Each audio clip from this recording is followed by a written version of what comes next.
नमो सिद्धाणम्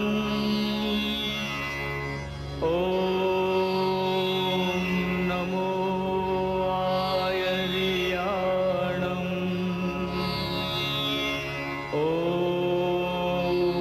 नमो वज्रायाणम् नमो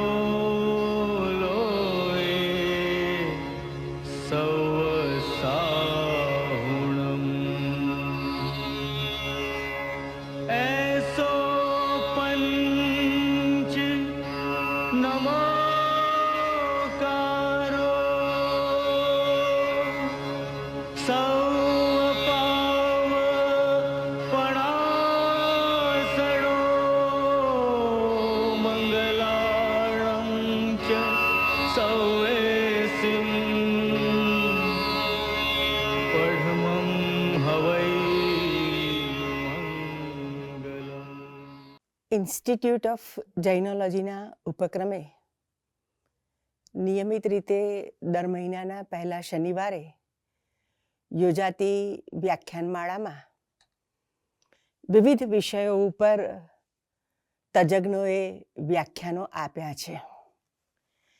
છેલ્લા 3 વર્ષથી દર મહિનાના પહેલા શનિવારે ઇન્સ્ટિટ્યૂટ ઓફ જૈનોલોજી એ નામની યુટ્યુબ ચેનલ ઉપરથી આ વ્યાખ્યાનો પ્રસારિત થાય છે. આ શ્રેણીમાં સેજલબેન શાહે આપણને અગાઉ સત્યવીર પૂજ્ય ચારિત્ર વિજયજી મહારાજ વિશે અને શું જૈન ધર્મ વૈશ્વિક ધર્મ બની શકે ખરો, આ 2 વિષય ઉપર સરસ વ્યાખ્યાનો આપ્યા છે. સેજલબેનથી તો આપ સૌ પરિચિત છો જ. એક અભ્યાસુ, એક સંશોધક એવા સેજલબેન પ્રબુદ્ધ જીવન અને જૈન એવન્યુ નામના 2 સામયિકોના તંત્રી છે, કવિ છે, વિવેચક છે.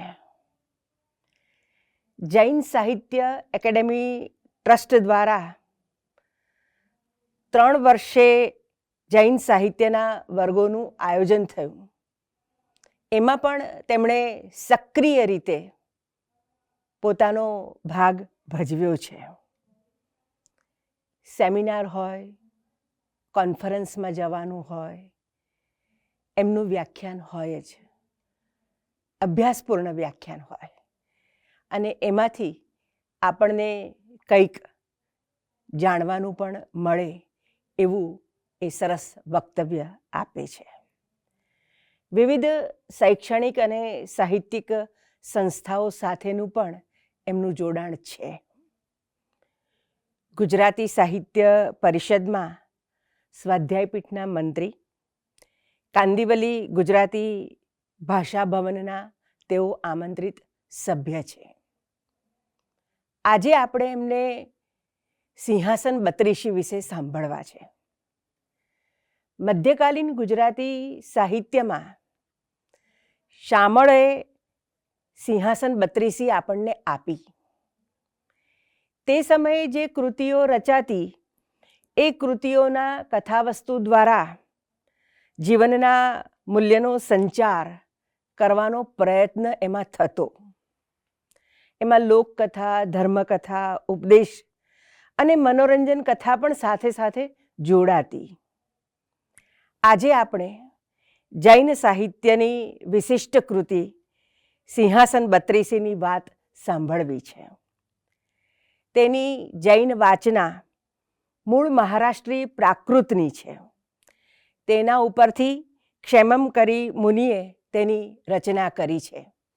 આવો આપણે સેજલબેન શાહને સાંભળીએ. જય જિનેન્દ્ર, નમસ્તે. ઇન્સ્ટિટ્યૂટ ઓફ જૈનોલોજીના આ વિશેષ મંચ ઉપર એક નવા વિષય સાથે વાત કરવા ફરી એકવાર અહીંયા પ્રસ્તુત થઈ છું. એ માટે સૌથી પહેલાં આપણે યાદ કરીએ નેમુભાઈ ચંદેરિયાને, ઇન્સ્ટિટ્યૂટ ઓફ જૈનોલોજીના જેઓ સલાહકાર છે.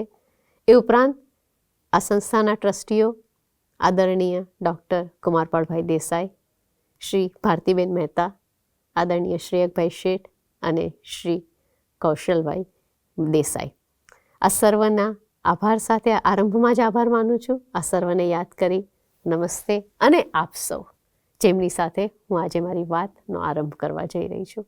આપણા આ મંચ ઉપર આજે આપણે એક વિશેષ કૃતિની વાત કરવા જઈ રહ્યા છીએ.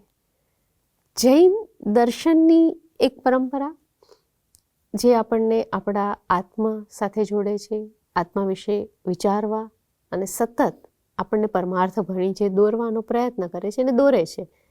તો બીજી તરફ જૈન સાહિત્યની એક આખી પરંપરા છે. આ પરંપરા આપણા જીવનમાં, આચારમાં, આપણી નૈતિકતામાં, આપણા રોજિંદા કાર્યોમાં ખૂબ આપણને ઉપયોગી અને ઉપકારક થઈ પડે એવી છે. એક રીતે તો આ બંને ધારાઓ દર્શનની અને સાહિત્યની પરસ્પર અનુબંધથી જોડાયેલી છે.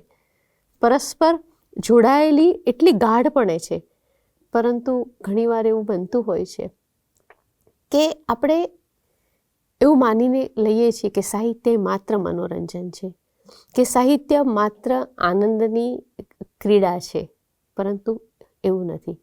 સાહિત્ય આનંદ, મનોરંજન સાથે મનુષ્યની અંદર એક આખી કેળવણીની ભૂમિકા ઊભી કરતું હોય છે. સહજતાથી એ વાત, સંદેશ સાહિત્ય દ્વારા પહોંચતો હોય છે. જૈન સાહિત્યની એક બહુ જ લાંબી પરંપરા આપણે ત્યાં થઈ અને એમાં આપણા જૈન આચાર્યોએ કેટલીક બહુ જ મહત્ત્વપૂર્ણ કૃતિઓનું સર્જન કર્યું. અને આ એકથી એક ચડે એવા સિતારાઓ, કે જેને આપણે કહીએ કે એકથી એક ચડે એવા હિરલાઓ આપણી પાસે છે. આજે એવી જ એક મહત્ત્વની કૃતિ, અને ખરેખર તો એક કૃતિ નહીં પણ એક આખા વાર્તા ચક્રની મારે તમારી સાથે વાત કરવી છે. સિંહાસન બત્રીસી. હું તમને કહું કે સિંહાસન બત્રીસી કહું એટલે તમને તરત જ વિક્રમ અને વેતાળ યાદ આવે. પરંતુ આ કથાના મૂળમાં આપણે જ્યારે જઈએ, આ કથાનો કઈ રીતે વિકાસ થયો, આ કથા રૂપાંતર પામતી પામતી કઈ રીતે આજ સુધી પહોંચી, તો એ 11મા 12મા સૈકાથી લઈને અને પછી ગુજરાતીમાં 15મા સૈકામાં લખાય છે. અને ત્યાર પછી 19મી સદી સુધી એનો જે આખો વિકાસ થયો, અને એમાં સમયાંતરે કેટલા બધા જૈન આચાર્યોએ પ્રદાન કર્યું. એ પ્રદાન કરતી વખતે એમની જે સર્જકતા અને સર્જકતા સાથે આપણી નીતિમત્તાને તેઓ કઈ રીતે ઘડતા ગયા, એની થોડીક વાત આજે તમારા સૌ સમક્ષ કરવી છે. ઈસ્યુના બીજા સૈકાની આસપાસ પ્રસિદ્ધ જૈન તત્વજ્ઞાની જેને આપણે કહીએ છીએ એવા વિદ્વાન શ્રી આપણે સિદ્ધસેન દિવાકરના મુખે એક વાક્ય છે, અને એ ત્યાંથી મારી વાતનો આરંભ કરું. તેઓ કહે છે, પ્રાકૃત ગાથામાં તેમને કહ્યું છે, જે ગુજરાતીમાં આપની સમક્ષ મૂકીશ. આપના પછી, તેઓ વિક્રમાદિત્યને સંબોધીને કહે છે, એટલે કહે છે, આપના પછી 1199 વર્ષે બીજો રાજવી કુમારપાળ થશે. તેઓ કહે છે વિક્રમાદિત્યને કે તમારા પછી આટલા વર્ષો પછી 1199 વર્ષ પછી બીજો રાજવી કુમારપાળ થશે. અને કુમારપાળનો સમય ખરેખર ત્યાર પછીનો જ છે. એટલે ઈશુની બીજી સદીથી લઈને 15મી સદી સુધી એક વિક્રમની જે જૈન પરંપરાનો વિકાસ થયો, ઉન્મુખ થયો, અને જે દ્રઢ બની, એ કઈ રીતે દ્રઢ બનતી ગઈ અને જેના વિશે સિદ્ધસેન દિવાકરે પહેલેથી વિચાર્યું હશે, એવી એક વાત અહીંયા કહેવાનો એક પ્રયત્ન કરવામાં આવ્યો છે. આ વાર્તાચક્ર ખૂબ પ્રચલિત હોવાને કારણે આપણે સામાન્ય રીતે શામળની સિંહાસન બત્રીસી એવું કહીને ઊભા રહીએ છીએ, અથવા એનાથી આપણે વધારે પરિચિત છીએ. પરંતુ મારે તમારી સાથે એવા કેટલાક સર્જકોની વાત કરવી છે જેને બહુ જ આરંભના ગાળામાં, ખાસ કરીને શ્રીમંકર મુનિ કે મલયચંદ્ર મુનિને પછી સિદ્ધિસુરી ને આ સૌએ કઈ રીતે આ કથાને પકડી, આ કથાનું રૂપાંતર કર્યું, આ કથા વિશે વાત કરી, એની વાત આપણે કરવા જઈ રહ્યા છીએ. જૈન સાહિત્યની આ ગૌરવ પરંપરામાં કથા જે રચાય છે અથવા કથાનું જ્યારે આલેખન થાય છે, ત્યારે આપણે ત્યાં પ્રાણી કથાઓ, પંચતંત્રની કથાઓ, કે કે પછી પશુઓની કથાઓ, એના મનુષ્ય સ્વભાવો, એ બધાની વાત સતત નિરંતર થતી આવી છે. એક નિરીક્ષણ એવું પણ જોવા મળે છે કે જે આખું કથા સાહિત્ય રચાયું, એ કથા સાહિત્યમાં સામાન્ય રીતે જીવન, શૃંગાર અને પછી છેવટે માન્યતા એવી છે કે છેવટે એ પાત્ર છે તે દીક્ષા ભણી જાય અને તેની દીક્ષાની વાત થાય. પરંતુ દરેક વખતે એવું નથી. કોઈ પણ કૃતિને આપણે જ્યારે જોઈએ ત્યારે આપણને ઘણીવાર એવા સર્જકો મળ્યા છે જેને મનુષ્ય સ્વભાવની વિશિષ્ટતાને બહુ સરસ રીતે આલેખી છે. આ મનુષ્ય સ્વભાવની વિશિષ્ટતાને આલેખતા અહીંયા વિક્રમ અને એના પછી જે રાજા ભોજ છે, એટલે વિક્રમના જે અનુગામી છે, અને એમને આ વિક્રમાદિત્યનું જે સિંહાસન મળ્યું છે, અને એ સિંહાસન મેળવવા માટે રાજા ભોજ ખરેખર પોતે સક્ષમ છે કે નહીં, એ સક્ષમ છે એ કહેવા માટે એમને 32 પુતળીઓ, એટલે કે 32 પુતળીઓ છે, અને આ 32 પુતળીઓ એમને જે સવાલ પૂછે અને એ સવાલનો જવાબ આપે. વાત એટલી નથી, પરંતુ એક જૈન આચાર્ય જ્યારે એ રાજાનું ચિત્ર દોરે છે, એનું ચરિત્ર ચિત્રણ આખું કર્યું છે, ત્યારે એ રાજા કેવો છે તો માત્ર સાહસી કે એની વીરતા એટલું પૂરતું નથી. સાહસી અને વીરતા એ એક તો ગુણ એનામાં હોય જ અને હોવો જ જોઈએ, પરંતુ એ ઉપરાંત એક રાજા નેતા તરીકે એની ઉદારતા, એનો મિત્ર માટેનો ભાવ, એના કુટુંબ માટેનો ભાવ, એ ઉપરાંત એનું રાજ્ય માટેનું એનું કર્તવ્ય, એને પોતાના શત્રુ સાથે એ કઈ રીતે વ્યવહાર કરે છે, એની ઉદારતા, પોતાના પ્રજાજનો સાથે જે કેટલાક વ્યવહાર કરે છે, એ દરેક કથાની આપણે જેમ જેમ ગૂંથણી સમજતા જશું તેમ આપણને ખ્યાલ આવશે કે અહીંયા જૈન પરિપાટી, જૈન આપણા જે વિચારો, આપણા જે તત્વો છે એ એવા ગૂંથાઈ ગયા છે કે સાહિત્ય અને દર્શન ને તમે છૂટા પડીને નહીં જોઈ શકો, પણ એ પરસ્પર એકબીજાને અત્યંત ઉપકારક બન્યા છે. અને એવી રીતે બન્યા છે કે સર્જક ધીમે ધીમે એ ખોલતો જાય છે, અને ખોલતી વખતે આપણને કદાચ ખ્યાલ પણ નથી આવતો, પરંતુ એ ચરિત્ર જોઈને આપણને ચોક્કસ એને આપણા આદર્શ તરીકે મૂકવાનું મન થાય છે. આખો આ જે વિક્રમનો ગાળો હતો અને જેના વિશે ખૂબ સંશોધન થયા છે, એમાં એક બહુ જ મહત્ત્વનું સંશોધન થયું, પરંતુ એ ઉપરાંત થોડીક એ વાત પણ મારે તમારી સાથે કરવી જોઈએ કે કોઈ પણ વાર્તા ચક્ર કે કથા ચક્રની અમુક પરંપરા હોય. તો દક્ષિણી વાચના, જે સૌથી શરૂઆતમાં વિક્રમ ચરિત્ર માટે કહેવાય છે, એ દક્ષિણી વાચના આજે મૂળ રૂપે ઉપલબ્ધ નથી, પરંતુ ત્યાર પછીની જે પરંપરા છે ક્ષેમકરી પરંપરા, અને ક્ષેમકરી નામના મુનિ એટલે કે જેની જૈન વાચના, અને એ જૈન વાચના કયા પ્રકારે થઈ એની વાત છે. તો ડૉક્ટર એબર્ટે જ્યારે આ વાત, અને ખૂબ એમને વિક્રમાદિત્યસ એડવેન્ચર એના વિશે ખૂબ સંશોધન કર્યું, અને એ સંશોધન જ્યારે એમને કર્યું ત્યારે એમને કહ્યું કે આની કેટલી 5 પરંપરાઓ છે. એક દક્ષિણી વાચનાની પરંપરા છે, ત્યાર પછી ક્ષેમંકરી પરંપરા છે, ત્યાર પછી એના અનુસંધાનમાં બીજા કેટલાક જૈન અને અજૈન સર્જકો લખે છે, ત્યાર પછી એની ગદ્ય અને પદ્યમાં પણ એ લખાયેલું છે. કેટલીક જગ્યાએ એ બહુ જ સંક્ષેપમાં લખાયું છે, તો કેટલીક જગ્યાએ ખૂબ વિસ્તારિત રીતે પણ લખાયું છે, અને એ વિસ્તારિત રીતે લખતા લખતા છેવટે શામળ સુધી એ આખી વાત પહોંચે છે. અને શામળનું જે સર્જન છે એ સર્જન ખૂબ લોકપ્રિય બને છે, લોકાખ્યાત બને છે, અને આગળના ઘણા બધા સર્જનો વિસરાઈ જાય છે. આ વિસરાઈ ગયેલા ઇતિહાસને આપણે આજે ફરી ઉવેખી રહ્યા છે. વિસરાઈ ગયેલા આપણા સર્જક, જેને આપણે ઘણી બધી વાર આપણા એ આચાર્ય અને મુનિ હોવાને કારણે, અથવા આપણી શ્રદ્ધાની અતિશય બળવત્તર પરિસ્થિતિને કારણે આપણે ક્યારેક એમની સર્જનની આ શક્તિને જોતા નથી. તો ક્ષેમંકરે જ્યારે મુનિ આ પરંપરા વિશેમાં આ કૃતિ લખે છે, અને એ કૃતિનું એમને જે આખું ગૂંથન કર્યું છે, એ કૃતિની એમને જે રચના કરી છે, એ રચના તમે જોશો ત્યારે તમને ખ્યાલ આવશે કે વિક્રમનું ચરિત્ર દોરતા દોરતા રાજા ભોજ સુધી વાત આવે, અને એમાં જે વાર્તાઓ આવે છે એ વાર્તામાં સર્જકે ચોપાઈના ફોર્મમાં લખ્યું છે, અને ચોપાઈના સ્વરૂપમાં લખતી વખતે એમની અલંકાર શક્તિ, એમની ઉપમા અલંકારનો જે રીતે એમને પ્રયોજન કર્યું છે, એમની અનુષ્ટુપ છંદ જે એમને ઉપયોગ લીધા છે, એની કેટલીક રસપ્રદ વાતો છે. એ ઉપરાંત તમે શરૂઆતમાં આદિનાથ ભગવાનની વાત આવે, કારણ કે જૈન સર્જક છે, અને આદિનાથ ભગવાનની વાત આવીને પછી વિક્રમાદિત્યએ કઈ રીતે સિંહાસન મેળવ્યું, અને એ વાત તો બધી આવે છે.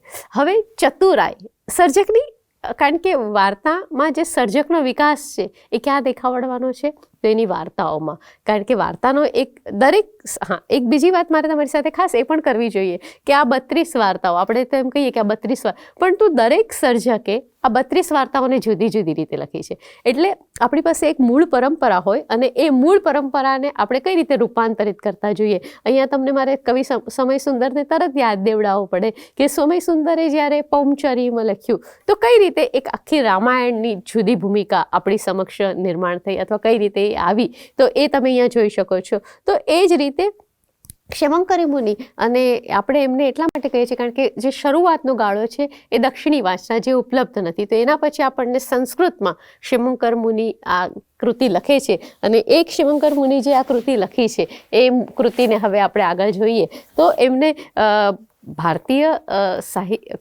કથા સાહિત્યમાં કેટલાક મહત્વના પ્રદાનો આ દ્વારા કર્યા છે. એ જે મહત્વના પ્રદાનોમાં એમને પૌરાણિક પાત્ર આમ જ લીધું, પરંતુ પછી એની રજૂઆત કરતી વખતે તમને ક્યાંય પણ માત્ર ધર્મનો તેઓ બોધ આપી રહ્યા છે એવું અનુભવાતું નથી. ઇનફેક્ટ એ ધર્મના બોધ આપવાને બદલે તેઓ તમને સાહિત્યના એક વિશિષ્ટ પ્રદેશમાં લઈ જઈ રહ્યા છે. અને પહેલી જ વાર્તા તરફ જઈએ તો એમ કહે છે કે પહેલી જ વાર્તામાં એમને એક બહુ સરસ રીતે આખી રજૂઆત કરી છે. અને એ વાર્તામાં આપણે જે રજૂઆત કરી છે એમાં એક શબ્દ આવે છે વેસી મીરા. હવે આપણને એમ થાય કે આ વિસે મીરા એ શબ્દ આવે છે. તો અહીંયા આપણને રસ પડે એવી વાત છે, એટલે તરત થોડીક આપણે વાર્તાની પણ સાથે સાથે વાત કરતા જઈએ આ કૃતિને સમજતી વખતે. કે અહીંયા આપણને એમ કહે છે કે વિક્રમાદિત્ય રાજા જે છે એ વિક્રમાદિત્ય રાજાના સિંહાસન ઉપર રાજા ભોજ બેસવા જાય છે. ભોજ તૈયાર થઈ ગયા છે, ધામધૂમપૂર્વક ત્યાં બેસવા આવી રહ્યા છે. અને ત્યારે વિક્રમની ઉદારતા વિશે એક પૂતળી આવીને વાત કરે છે કે વિક્રમ જેને જુએ તેને 1000, જેની સાથે વાત કરે તેને 10,000, અને જે તેને હસાવે તેને 1,00,000, અને જેના પર પ્રસન્ન થાય તેને 1 કરોડ મુદ્રાઓ આપતો હોય છે. તો આવો વિક્રમાદિત્ય રાજા હતો. શું રાજા ભોજ, તું આવો મહાન છે, તારી પાસે આવી શક્તિ છે? અને પછી વિક્રમાદિત્યને એક વિદ્વાને એક વાર્તા કહી હતી, એ વેસી મીરાની વાર્તા એ રજૂ કરે છે. અને હવે આ રીતે વાર્તાનો આરંભ થાય છે. વેસી મીરાની વાર્તા આવે અને એમ કહે છે કે એક રાજા હતો અને રાજાની પોતાના રાણી પ્રત્યે ખૂબ આસક્તિ હતી. એ પોતાની રાણી વગર રહી શકતો નહોતો. એટલે રાજસભા અને જ્યાં પણ આવે ત્યાં હંમેશા રાણીની સાથે આવતા હોય છે. વિદ્વાન પુરોહિતને ખ્યાલ આવે છે કે આ યોગ્ય નથી થઈ રહ્યું. એક રાજાની આ પ્રકારની આસક્તિ જે છે તે યોગ્ય નથી, અને એટલા માટે વિચાર કરે છે કે રાણીનું એક આપણે ચિત્ર દોરાવીએ, અને જેથી રાજા બધી જ જગ્યાએ રાણીને લઈને ન જાય. રાણીનું ચિત્ર દોરાવડાવે છે અને પછી બીજા પ્રધાન છે એને દેખાડે છે જે બહુ જ વિદ્વાન છે એને, કે આ રાણીનું ચિત્ર દોરાયું છે તે યોગ્ય છે કે નથી યોગ્ય, અને એ દર્શાવે છે. ત્યારે પુરોહિત કહે છે એ ચિત્ર જોઈને, જે બીજો વિદ્વાન પુરોહિત હોય છે તે, કે રાણીના શરીર પર જે તલ હતું એ તલ કેમ ચિત્રમાં દેખાતું નથી? હવે અહીંયા તરત એક સામાન્ય વાત આવશે કે આ સાંભળીને રાજાને તરત શંકા જન્મે છે.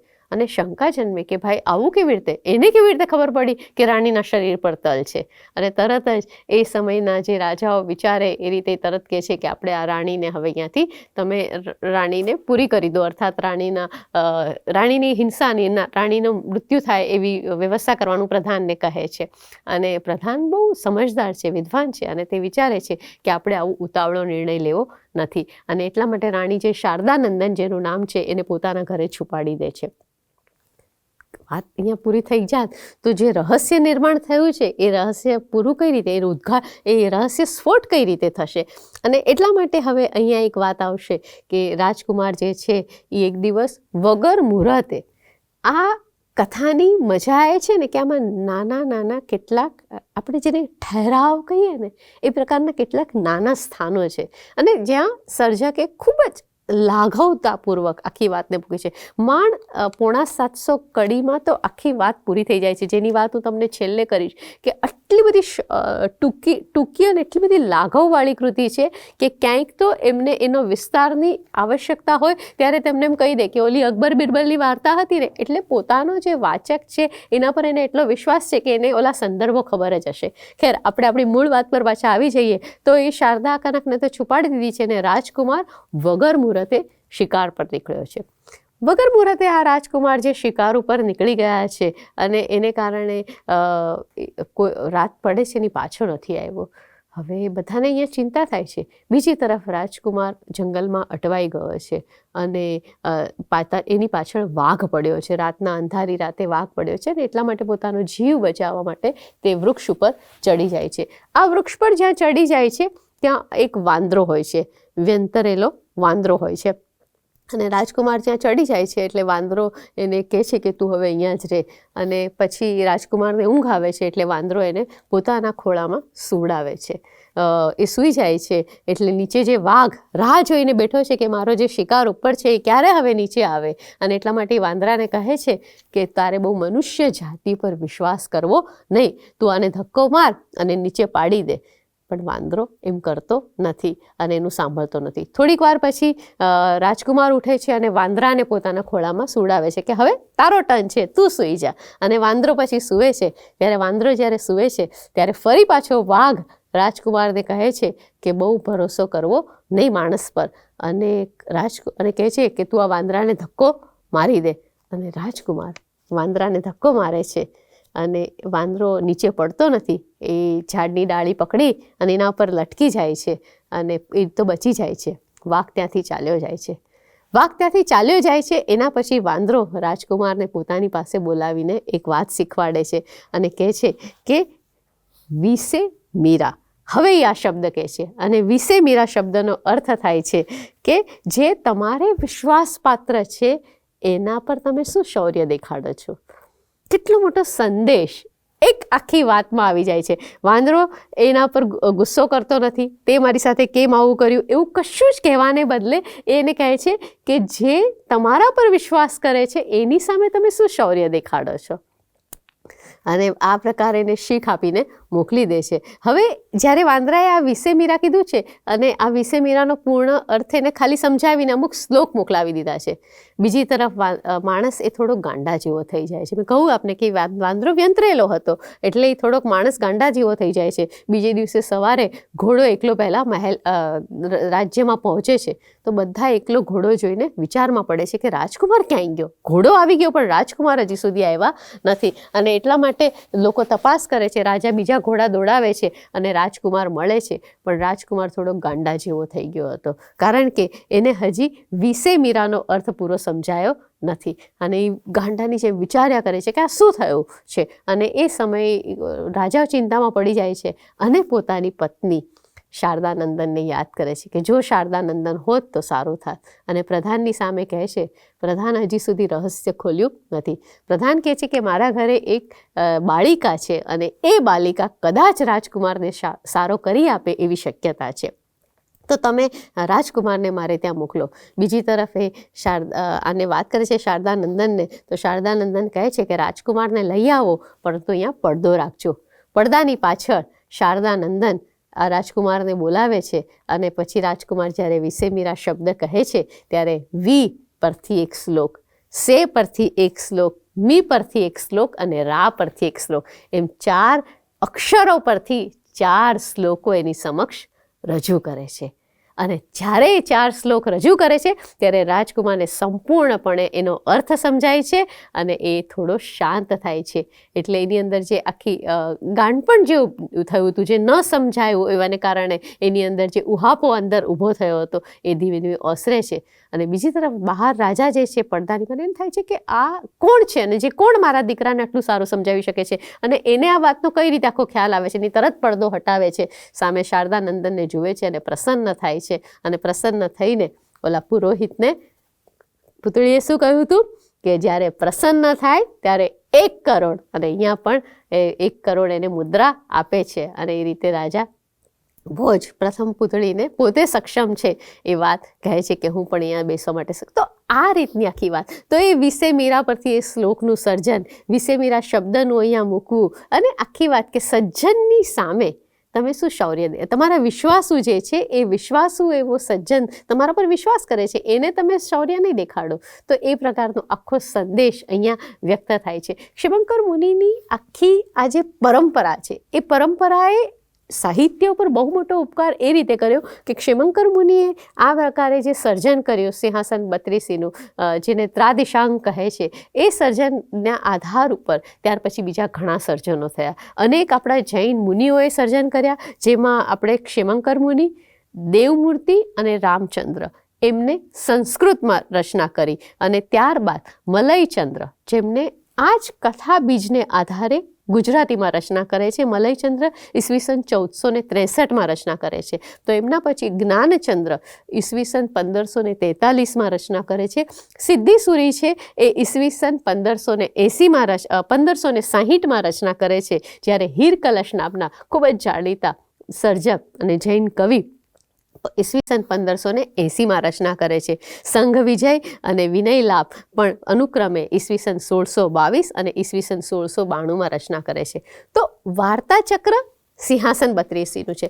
એ વાર્તા ચક્રનું મૂળ જે છે એ દક્ષિણી વાંચના છે કે દક્ષિણમાં કોઈક એક સર્જકે એની રચના કરી છે, જેના આધાર ઉપર ક્ષેમંકર લખે છે. મૂળ વાંચના દક્ષિણની આપણી પાસે નથી, પરંતુ ક્ષેમંકર મુનિનું જ્યારે આપણે મૂળ કૃતિ વાંચીએ છીએ અને એટલી બધી સક્ષમ સાહિત્યની કૃતિ બને છે કે એના આધાર ઉપર જૈન અજૈન એવા અનેક સર્જકો કથાની રચના કરે છે. તો એક આચાર્ય, એ આચાર્ય પોતાના સામે જે પોતાના શ્રોતાઓ છે કે પોતાનો જે ભક્ત છે એને માત્ર ધર્મની વાત કરવાને બદલે, માત્ર દર્શનની વાત કરવાને બદલે સાહિત્યના સંદર્ભોની એ રીતે વાત કરતો જાય છે કે એક એક એની સામે કેળવણીના, નીતિના, મૂલ્યોના ઉઘાડ થતા જાય છે. આજે આપણો એક સૌથી મોટો પ્રશ્ન ઘણી બધી વાર એવો આવતો હોય છે અને ઘણી બધી વાર યુવાનો પૂછતા હોય છે કે અમે જૈન સાહિત્ય કે જૈન ધર્મ કે જૈન દર્શનનો અભ્યાસ કરીને અમારા જીવનમાં એનો શું ઉપયોગ છે?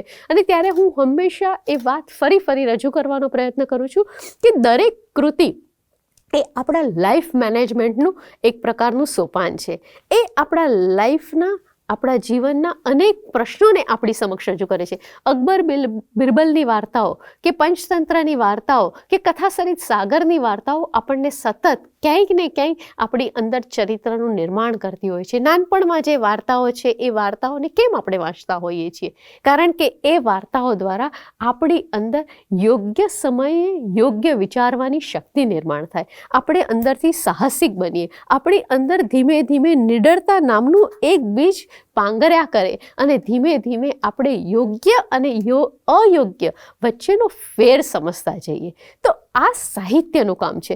એ સાહિત્ય માત્ર ઉપદેશ નથી આપતું, પરંતુ સાહિત્ય તો આ સર્જકોએ આ સાહિત્ય દ્વારા આપણી સમક્ષ આ રીતે મૂક્યું છે. જે આપણી પાસે કેટલી બધી પ્રાણી કથાઓ છે. હું સિંહાસન 32ની વાત કરતાં આજે આપણે જૈન આચાર્ય અને એમને રચેલી જે કેટલીક મહત્વની કૃતિઓ છે જે આપણા જીવનમાં ખરેખર તો આપણા માટે આજના સમયમાં અત્યંત ઉપયોગી બની શકે એવી છે અને એ ઉપયોગી આપણને સતત શીખ આપી શકે એવી છે, ઉપદેશ આપી શકે છે, જે આપણે સ્કૂલમાં કે કોલેજમાં કે આપણા યુવાનોને નિરંતર કહેતા એક એ લોકોની અંદર રસપ્રદ રીતે એક ભાવ ઊભો કરી શકે એવી છે. એની પણ મારે થોડીક વાત કરવી છે. તો આ કૃતિમાં આપણે જેમ જેમ આગળ જશું તો આપણે જે આને સિંહાસન, મેં તમે કહું એ પ્રમાણે ત્રાદિશાંક કહે છે અને ગુજરાતીમાં મલયચંદ્ર લખે છે. તો એક વાર્તા ચક્ર જેને આપણે કહીએ છીએ કે એક જાણીતું કથા વસ્તુ, એ કથા વસ્તુને અલગ અલગ સર્જકો અલગ અલગ રીતે રખે અને ભારતીય પરંપરામાં આ અનેક રીતે થતું આવ્યું છે. અને એ જ્યારે અનેક રીતે થતું આવે છે ત્યારે એમ કહે ને કે નદીનો પ્રવાહ મૂળ તો પર્વત પરથી એ નીકળે ઝરણાઓ અને પછી દરેક પ્રદેશમાં એ નદી જુદી જુદી રીતે વહે. તો એ જ્યારે કોઈ પીળા માટીના પ્રદેશમાંથી જશે તો એના રંગમાં થોડી પીળાશ આવશે. તો એ રીતે કોઈ ગુલાબી માટીના પ્રદેશમાંથી જશે કે કોઈ કથ્થાઈ રંગની જ્યાં માટી બનતી હશે અને એ પ્રદેશમાંથી એ નદી વહેશે તો એ રંગ એ પાણી ધારણ કરશે. એમ આ કથાઓએ પણ એવા જુદા જુદા રંગો, પ્રાદેશિક રંગો ધારણ કર્યા છે. પણ એ પ્રાદેશિક રંગોનું મૂળ શું છે? તો કે નદી પોતાના કિનારે વસેલા પ્રજાજનોને શું આપે છે? વિકાસ આપે છે, એ લોકોની તૃપ્તિ પૂરી કરે છે, એ લોકોને જીવન એ આપે છે. એ રીતે આ કથા વસ્તુ પણ આપણા સમાજની અંદર મૂલ્યોનો વિકાસ આપે છે, આપણા સમાજની અંદર એક વિચારણા આપે છે કે રાજા કેવો હોવો જોઈએ. તો એક અહિંસાની વાત કરે છે, એક જે પરિગ્રહની અપરિગ્રહને સતત વાત કરતાં કરતાં પરિગ્રહ છોડવાની વાત કરે છે, જે જૈન દર્શનમાં આત્માના માર્ગે ચાલવાની વાત કરતાં કરતાં એક સર્જક જૈન મુનિ આચાર્ય જ્યારે વાર્તા કહેવા બેસે છે ત્યારે એની વાર્તામાં પણ એ દર્શન એટલું બધું બારીકાઈથી વળાઈ ગયેલું હોય છે કે આપણે એ સાહિત્યના આનંદમાં એ દર્શનની ધારાને ક્યારેક ચૂકી જતા હોઈએ છીએ. એમની બીજી વાર્તા પણ એટલી જ સરસ છે અને બીજી વાર્તામાં એમને આખી ઉદારતાની વાત કરે છે કે માણસ કેવો ઉદાર હોઈ શકે. તો આપણે સીધી રીતે કહી શકીએ કે કોઈને તમે જે ગમે તે આપો, અથવા તમે કર્ણની ઉદારતાની વાત કરી શકો છો, કે બીજી અનેક પાત્રોની ઉદારતાની વાત કરી શકો છો. પણ સિંહાસન બત્રીસીની જે આખી વાર્તા છે એમાં હવે તમે જુઓ ઉદારતાની વાત કઈ રીતે કરે છે. તો અહીંયા ઉદારતાની વાત કરતાં એમ કહે છે કે એક દિવસ થાય છે રાજાને કે છેવટે તો આ લક્ષ્મી કેટલો વખત રહેવાની છે, બહુ સમય રહેવાની નથી, અને એ લક્ષ્મી ન રહેવાની હોય ત્યારે મારે એના વિશે બહુ વિચારવું ન જોઈએ. અને એટલા માટે એ આકાશમાંથી દેવો અને પાતાળમાંથી અનેક લોકોને બોલાવે અને બધાને બોલાવીને બહુ મોટું યજ્ઞ કરે, પૂજા કરે, બધાને બહુ જ આનંદિત કરવાનો પ્રયત્ન કરે અને એમ કહે કે ચાલો આ બધાને બધું મળવું જોઈએ હવે. અને એ રીતે સાગરદેવની પૂજા કરે છે. તો પાતાળમાંથી આવ્યા છે, આકાશમાંથી આવ્યા છે, પૃથ્વીવાસીઓ આવે છે અને સાગરની પૂજા થઈ રહી છે. આ સાગરની પૂજા થઈ રહી છે અને આટલી સરસ રીતે થઈ રહી છે એટલા માટે હવે તમે સાગરદેવ પ્રસન્ન થાય છે અને સાગરદેવ પ્રસન્ન થઈને 4 રત્નો આપે છે. એ જે 4 રત્નો આપે છે એમાંથી એક રત્ન એવું છે કે જે આપણને ભોજન આપે, બીજું રત્ન એવું છે જે આપણને સંપત્તિ આપે, ત્રીજું રત્ન એવું છે જે આપણી મનવાંછિત દ્રવ્ય આપે, અને ચોથું રત્ન એવું છે કે આપણી જે કોઈ ચતુરંગ સૈન્ય આપે. તો આપણને મનવાંછિત દ્રવ્ય આપે, ચતુરંગ સૈન્ય આપે, ભોજન આપશે અને આપણી જે પણ કોઈ ઈચ્છા આવા આભૂષણની હોય એ આભૂષણની ઈચ્છા પૂરી કરે. તો એવા 4 રત્નો મળી જાય છે. હવે જે બ્રાહ્મણે આ પૂજા કરી હોય છે એ 4 બ્રાહ્મણ તો આ 4 રત્નો લઈને રાજાને કહે છે કે સાગરદેવે આપ્યા છે. અને ત્યારે હવે રાજાની ઉદારતા જુઓ. અહીંયા વાર્તા બને છે.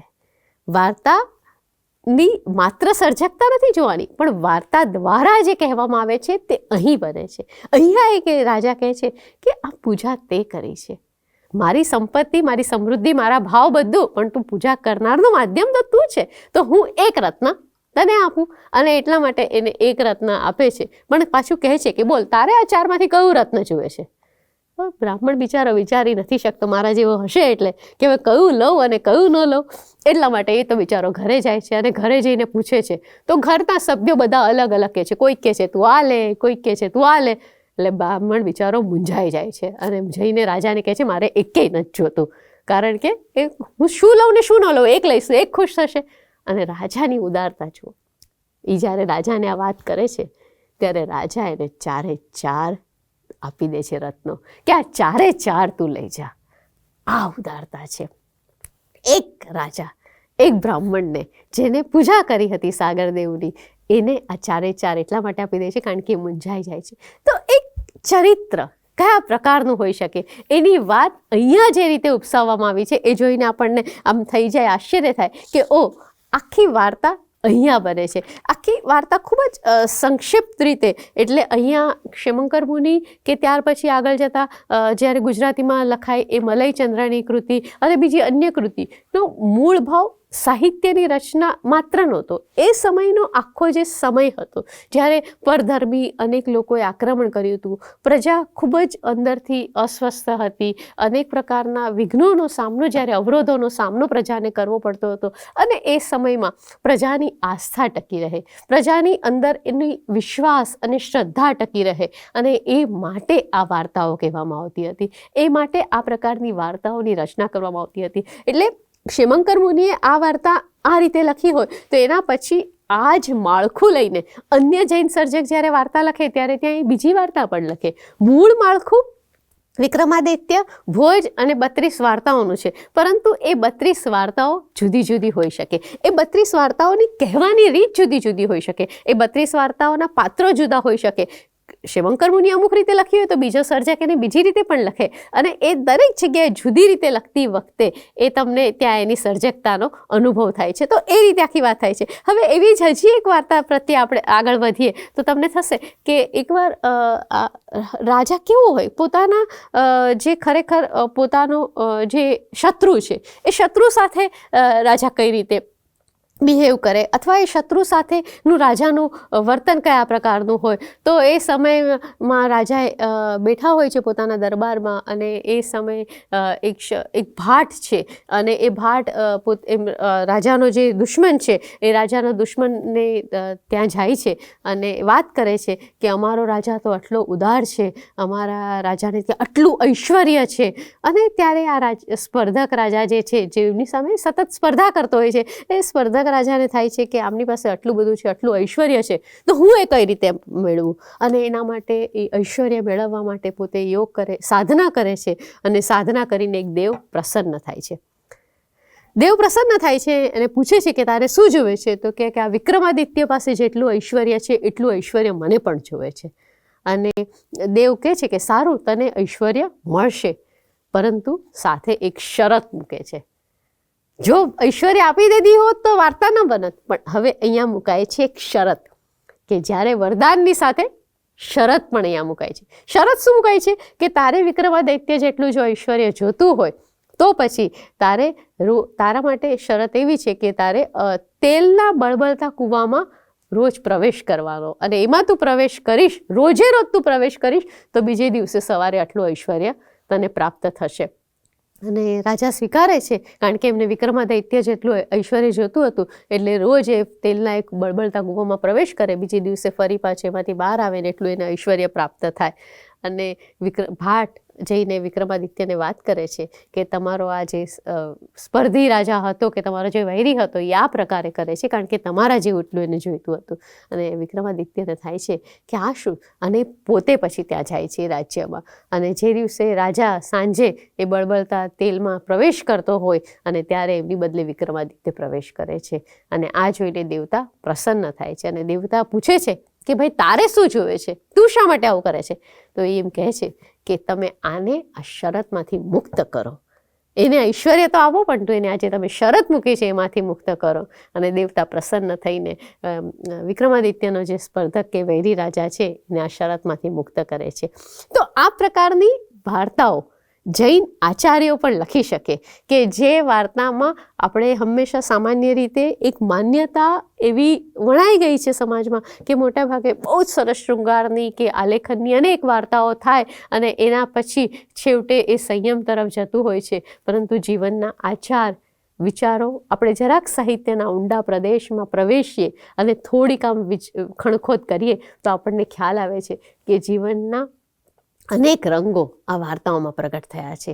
એ વાર્તાઓના રંગો આપણા જીવનમાં એક નવું ચિત્ર ઊભું કરે છે. તો એવી ક્ષેમંકર મુનિની બીજી એકાદ બે વાર્તાઓ હજી કહેવાની આપણી પાસે અવકાશ છે, તો આપણે થોડીક એના વિશે વાત કરીએ. તો એવી રીતે દરેક વાર્તા એ ચરિત્રની એક એક બાજુને પ્રગટ કરશે. એકવાર ઉદારતા આવે છે, એકવાર તમે સ્પર્ધક સાથે કઈ રીતે વર્તન કરો છો એ રીતે આવે છે. તો બીજી તરફ એક બહુ મહત્વની વાર્તા જે છે, મને પોતાને અંગત રીતે બહુ ગમે છે, એવી એક વાર્તા છે, અને એ છે સાધકની સ્થિરતા કેવી હોવી જોઈએ. સાધકની સ્થિરતા હોય તો જ સાધકને બધું પ્રાપ્ત થાય, એવું એક સામાન્ય વાક્ય કહેવાને બદલે ક્ષેમંકર મુનિ આખી વાતને રજૂ કરે છે. તો એ વાતને રજૂ કરે છે કે ચિત્રકૂટ પર્વત છે, અને ચિત્રકૂટ પર્વત ઉપર એક નદી વહે છે. આ નદીમાં આપણે જો સ્નાન કરીએ ને, તો જો પુણ્યશાળી હોય અને એ જો સ્નાન કરે તો એ કેવો થઈ જાય, દૂધ જેવો સફેદ થઈ જાય. પણ તું જો કોઈ પાપી માણસ એમાં સ્નાન કરે તો એ કાજળ જેવો કાળો થઈ જાય. આ કલ્પના આપણને પ્રેક્ટિકલ ન લાગે, પણ તું રોચક લાગે છે. આપણે જ્યારે જુરાસિક પાર્ક જેવી કોઈ ફિલ્મ જોતા હોઈએ કે હેરી પોટર જોતા હોઈએ ત્યારે એ પ્રેક્ટિકલ નથી હોતું, પણ એ રોમાંચક લાગે છે. તો એ રોમાંચ ઊભો કરવાની તાકાત આપણા સર્જકોમાં પણ કયા પ્રકારની છે એ આપણે જોવું જોઈએ. તો એ એમ કહે છે કે પાપી હોય એમાં સ્નાન કરે તો એ કાજળ પાણી જે છે, એટલે પાણી સફેદ દૂધ જેવું થઈ જાય પુણ્યશાળી કરે તો, અને પાપી કરે તો પાણી એકદમ કાળું થઈ જાય. આવી એક જગ્યાએ સાધક હંમેશા સાધના કરતો હોય છે અને સાધકની ઈચ્છા છે કે આ દેવ કોઈક રીતે પ્રસન્ન થાય અને બહુ જ પ્રયત્ન કરે છે પરંતુ દેવ પ્રસન્ન થતા નથી. દેવ પ્રસન્ન નથી થતા એટલે વિક્રમાદિત્યની સુધી વાત આવે છે કે સાધક ખૂબ સાધના કરે છે પણ દેવ પ્રસન્ન થતા નથી. વિક્રમાદિત્ય તો પરોપકારી રાજા છે. જ્યારે ખબર પડી કે આ મુશ્કેલી છે એટલે વિક્રમાદિત્ય તો ત્યાં પહોંચી જાય છે અને પોતે સાધના કરવા બેસે છે અને પોતે સાધના કરે અને સાધના સફળ થાય. અને આપ જાણો છો, હવે 2-3 વાર્તા પછી તો હવે તમે બધા જ જાણી ગયા છો. એટલા માટે જ્યારે કંઈ મળશે ત્યારે વિક્રમાદિત્ય કહે છે કે ભાઈ તમે આ સાધક ઉપર પ્રસન્ન થાવ ને. અને ત્યારે દેવતા એક સરસ વાત કહે છે કે જ્યારે આ સાધક સાધના કરતો હતો ત્યારે એનું ચિત્ત સ્થિર નહોતું અને એટલા માટે હું પ્રસન્ન નહોતો થતો. તું સાધના કરે છે ત્યારે તારું ચિત્ત સ્થિર હતું અને એટલા માટે હું તારા પર પ્રસન્ન થયો છું. અને આ વાત એક ખાલી આટલું જ વાક્ય, એક મમરો, જેને કહે ને મમરો મૂકી દીધો, એટલું જ વાક્ય આવે અને આખી વાત પૂરી થઈ જાય છે. તો આ વાર્તા એ કોઈ સલાહનું પોટલું નથી બનતી કે વાર્તા એ ઉપદેશની કોઈ નીતિ લઈને નથી ચાલતી, પરંતુ એ રોચકતા સાથે, મનુષ્યના વલણ સાથે. તમે જુઓ કેટલી વાર્તાઓમાં પ્રાણીઓના અવાજ આવશે કે કબૂતર નિર્દોષ છે, વાંદરો ચંચળ છે, શિયાળ લુચ્ચું છે, આ હાથી જેવો છે, આ સિંહ જેવો છે. તમને તરત જ એનિમલ ફાર્મ, આપણી બહુ જ જાણીતી નોવેલ યાદ આવશે. પણ તો આ પશુ પંખીઓ ના જે સ્વભાવ છે એ સ્વભાવનું ચિત્રણ ખરેખર તો મનુષ્ય સાથે એક આદાન પ્રદાન કરવા માટે કે મનુષ્યની વાત કરવા માટે, મનુષ્યના સ્વભાવ કેવા વિશિષ્ટ પ્રકારના હોઈ શકે એની વાત કરવા માટે આ પ્રતીકો લેવામાં આવે છે. એટલે જૈન સર્જકોની વાર્તામાં જે મોટિફ આવે છે, જેને આપણે કથા વસ્તુ કહીએ છીએ, એ કથા વસ્તુની એક આખી બહુ મહત્વની ધારાઓ આપણને આ સિંહાસન 32ની વાર્તાઓમાં પણ આપણને મળી આવે છે. બીજી અનેક જગ્યાએ મળી આવે છે, પણ આપણે આજે આની કૃતિની વાત કરી રહ્યા છીએ. તો આ કૃતિમાં આપણને એવી રીતે મળી આવે છે કે એક રાજા ઉદાર છે અને સાગર પાસેથી જ્યારે રત્તો મળે તો પોતાના આને આપી દે, સાધક માટે આમ કરે. તો બીજી તરફ એનામાં સત્યપ્રિયતા છે. રાજા છે એટલે સત્યપ્રિય પણ હોવો જોઈએ. તો એ સત્યપ્રિયતાની વાત કરવા માટે એ કહે છે કે એકવાર એક વેપારી છે અને એ વેપારી રાજા પાસે માણસ છે, રત્ન લઈને આવે છે, એક જ રત્ન લઈને આવે છે અને કહે છે કે મારી પાસે આવા 10 રત્નો છે. હવે આ રત્નોની વિશેષતા શું છે? તો એમ કે આ રત્ન અંધારામાં પ્રકાશ આપે એવા રત્ન છે. અને રાજા 10 રત્નો લઈ લે કે જા તું બાકીના 9 લઈને આવ. અને પછી ઓલો માણસ લેવા જાય 9 અને ત્યારે એક રત્ન આપીને ગયો છે, બાકીના 9 લેવા ગયો છે પાછું. અને વાર્તા બહુ ઝડપથી ચાલી જશે અહીંયા તો. એટલે પાછું આવશે, નદીમાં પૂર છે અને નદીના પૂરમાંથી પોતે તરવું છે તો તરવૈયાની મદદ લે છે અને તરવૈયાની મદદ લેવા માટે તરવૈયાને 5 રત્નો તેને આપવા પડે છે. પાછો પહોંચે છે કારણ કે રાજાને જે અવધિ આપી હતી, રાજાએ જે સમય આપ્યો હતો એ સમયમાં જ એને પહોંચવાનું હતું. એના કરતાં વધારે થાય તો રાજાને અવિશ્વાસ થાય. એટલે તરવૈયાને 5 આપી દે છે અને કહે છે મને તું સમયસર પહોંચાડ. અને અહીંયા આવીને રાજાને કહે છે કે અમારી પાસે 4 છે તો હું તમને આટલા આપું છું. અને આખી પૂછે છે કે કેમ આવું, અને આખી વાત પછી ખુલે છે. ત્યારે રાજા એની આ આખી વાત સાંભળીને, એની સત્યપ્રિયતા સાંભળીને ખુશ તો થઈ જાય છે, પણ તો ખુશ થઈને એમને કહે છે કે આ બાકીના બધા જ પણ તું લઈ લે, મારે કંઈ જોતા નથી. તો સત્યપ્રિય સ્વભાવને કઈ રીતે આપણે આગળ કરો એ વાત પણ જોવા મળે છે. ક્ષિમંકર મુનિની આખી આ જે કૃતિ છે સિંહાસન 32 જે સંસ્કૃતમાં લખાય, ત્યાર પછી મલયચંદ્રને પણ આપણે એટલા માટે યાદ કરીએ છીએ કારણ કે 3 સર્જકોએ સંસ્કૃતમાં લખ્યા પછી મેં આગળ કહ્યું એ પ્રમાણે ગુજરાતીમાં આપણને મલયચંદ્રથી આખી પરંપરા શરૂ થઈ અને એના પછી એ પરંપરામાં બાકીના સર્જકોએ લખી. એમને આરંભમાં આ કૃતિ બહુ જ ઓછા શ્લોકમાં લખી હતી. એટલે અહીંયા એમનો હેતુ સાહિત્યની કોઈ બહુ જ મોટી સર્જનાત્મક કૃતિ રચવા કરતાં વિશેષ હેતુ એ હતો કે એક એવી વાર્તા વસ્તુથી એ પ્રજાને પરિચિત કરાવે જે વાર્તા સીધી ઉપદેશાત્મક ન લાગે, પરંતુ રોમાંચકની સાથે એ વાર્તામાં નીતિના, ચરિત્રના વાતો, મહત્વની વાતો ઉજાગર થતી આવે. અને એટલા માટે એ ખૂબ જ ઓછા શ્લોકમાં લખાઈ હતી. એમને તો ચોપાઈમાં લખી હતી. ત્યાર પછી કેટલાક સર્જકો, જે જૈન સર્જકો જ હતા, જેના નામ મેં આપને આગળ કહ્યા, એ સર્જકોએ આ જ કૃતિને જે 650-700 શ્લોકમાં લખાઈ હતી એ જ કૃતિને 1400, 1500 અને 2200 શ્લોક સુધી પણ લખી છે.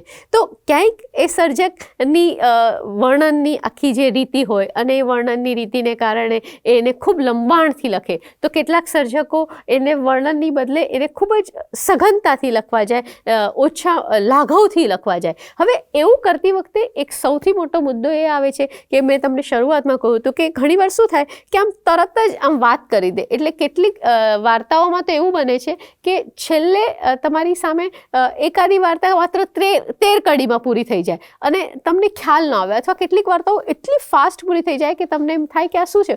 ત્યારે સર્જક તમને ખાલી સંદર્ભ આપી દે કે પેલી ચૂંટણીમાં, કારણ કે સર્જક પોતે જૈન છે અને એને આગળની ચૂંટણી કે જે નિરુક્તિનો અભ્યાસ કર્યો હોય, જે આગમમાં આપણે ત્યાં વાર્તાઓ આવતી હોય એનો અભ્યાસ કરવાને કારણે માત્ર એનો સંદર્ભ આપી દે, અને એ સંદર્ભને કારણે જે જૈન વાચક હોય એ તરત જ એને સમજી જાય.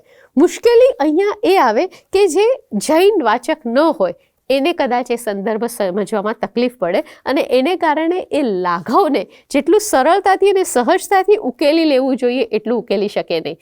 તો એ સમયે આ વાર્તાઓની લાઘવતા ક્યાંક કઠે છે. બીજી એક બે વસ્તુ એવું પણ ઘણીવાર બને છે કે એ સમયગાળાની જે કૃતિઓ હતી ત્યારે એના ટૂંકાણને કારણે અથવા એમાં ચોક્કસ નીતિ નિયમો હોવાને કારણે ઘણી બધી વાર એનું મૂળ હેતુ, મેં આપને શરૂઆતમાં કહ્યું, એવું સાહિત્યિક ન હોવાને કારણે એ કૃતિઓમાં શું થયું કે એમાં પૂરતું વર્ણન ન હોય, અથવા આપણે જેને અમુક પ્રકારની અપેક્ષા, જેને એમ કહીએ ને કે આખું એક મૂળ વસ્તુની આજુબાજુ જે આવરણ આભૂષણોનું હોવું જોઈએ અથવા એનો એક આખો જે ઓરા નિર્માણ થવો જોઈએ એ નિર્માણ ન થયો, અને એને કારણે પાછળથી આ જ કથા વસ્તુમાં જ્યાં એવો પ્રકારનું એક આખું વાતાવરણ અથવા એ પ્રકારનું રમણીયતા પેદા થઈ નિર્માણ કરવામાં આવી, એને વધારે ધ્યાન આપવામાં આવ્યું ને એનું પ્રકાશ એટલો બધો હતો કે પાછળના બધા જ રત્નો અંધકારમાં ચાલ્યા ગયા. પરંતુ એ સમયમાં એમના ઉદ્દેશ્યને, એટલે કોઈ પણ કૃતિને એના ઉદ્દેશ્યને એના સમયના આધારે જોવી જોઈએ, કારણ કે ત્યારે એમનો ઉદ્દેશ્ય આવું કોઈ રમણીય વાતાવરણ ઉપજાવવાનો કે અલંકાર આદિનો કરવાનો નહોતો. એટલે સર્જકમાં એ શક્યતા ઓછી છે એવું માનવાને બદલે આપણે ખરેખર તો એમ માનવું જોઈએ કે સર્જક પોતાના ઉદ્દેશ્યને એકદમ વળગીને એ રીતે ચાલ્યો જાય છે. શિવંકર મુનિની એક બીજી વાર્તા છે અને એ યોગ ભ્રષ્ટ તાપસની છે.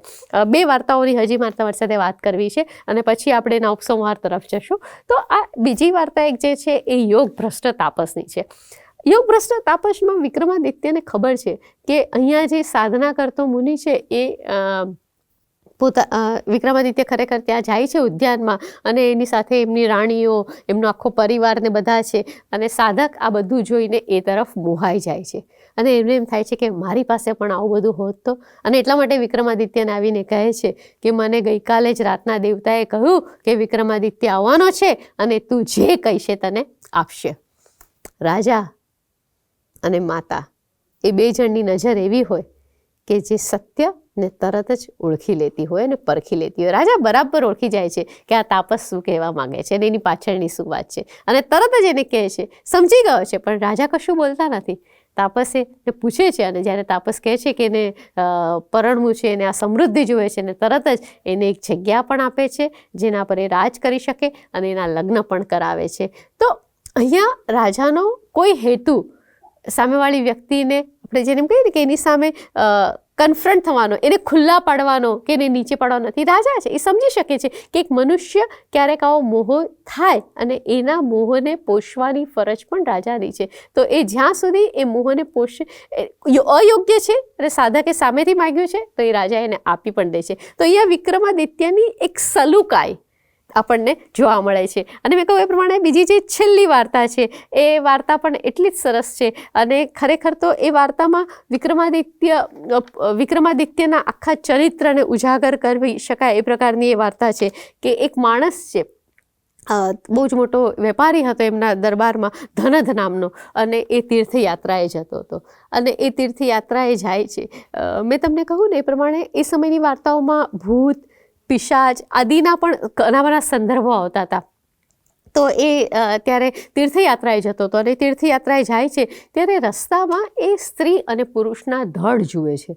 હવે સ્ત્રી પુરુષના લટકતા ધડ જોઈને એને એમ થાય છે કે આ અહીંયા આવી રીતે કેમ છે અને શા માટે આવું છે. અને એટલા માટે જઈને વિક્રમાદિત્યને વાત કરે છે કે મેં આવું, હું તીર્થયાત્રાએ ગયો હતો અને મેં આવું એક દ્રશ્ય જોયું છે.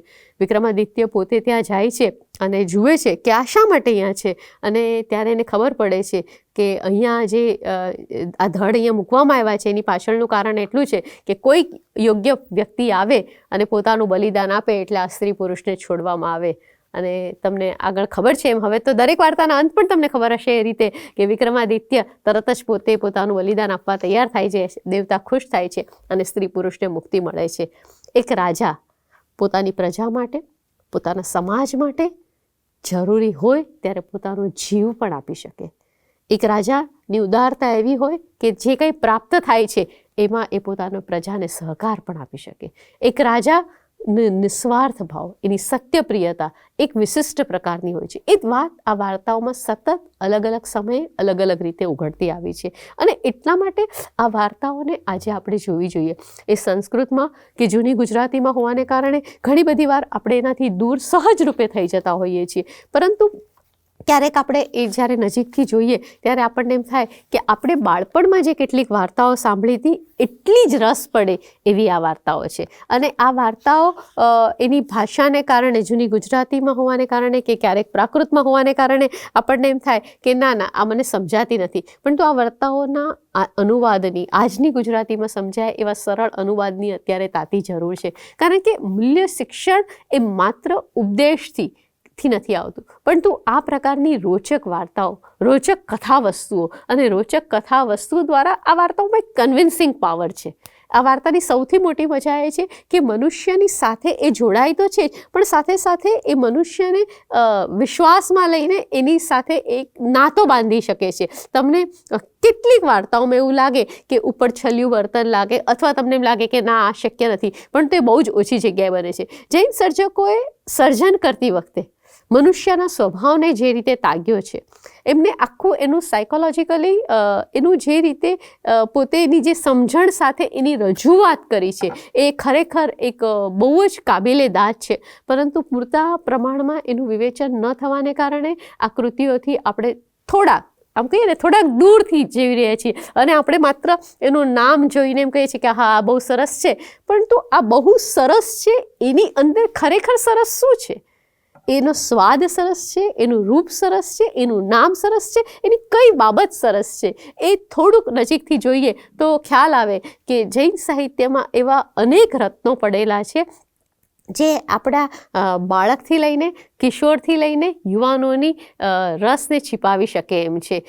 એનામાં પૂરેપૂરી લોકપ્રિય બનવાની તાકાત પણ છે અને એનામાં પૂરેપૂરી સહજ રીતે તમારી સાથે કનેક્ટ થવાની પણ તાકાત છે. આ વાર્તાઓની બીજી એક સરસ મજા એ છે કે આપણે ત્યાં એક જમાનામાં કથાચિત્રો થતા હતા.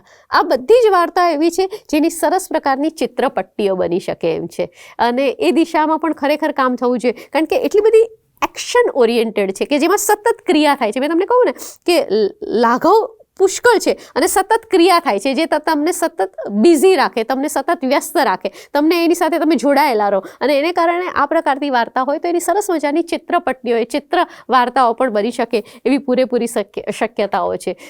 એ સમયમાં જે લોકપ્રિય પાત્રો હતા, પૌરાણિક પાત્રો હતા, જેમ કે એ સમયમાં ખૂબ જાણીતા પાત્રોમાં આપણે રામ આદિના નામ લઈ શકીએ, કૃષ્ણનું નામ લઈ શકીએ. એ પ્રકારે વિક્રમાદિત્યનું પાત્ર પણ ખૂબ પ્રચલિત હતું અને બૌદ્ધ સાહિત્યમાં વિક્રમાદિત્યના વિશે એટલી વાત નથી થઈ જેટલી વિસ્તૃત વાત જૈન સાહિત્યમાં થઈ છે. આપણને બૌદ્ધ સાહિત્યમાં આ પ્રકારનું પાત્ર ઓછું જોવા મળે છે, પરંતુ જૈન સાહિત્યમાં વિક્રમાદિત્યનું પાત્ર હોવું અને આજે એનો વિકાસ આટલી બધી હદ સુધી થયો હોવા છતાં ઘણી બધી વાર એમ થાય કે વિક્રમાદિત્યની વાત આવે અને એમની વાર્તાઓની વાત આવે તો આપણે માત્ર વિક્રમ વેતાળ સુધી અટકી જઈએ છીએ. ઇતિહાસના દરવાજા ખરેખર ખોલવાની જરૂર છે.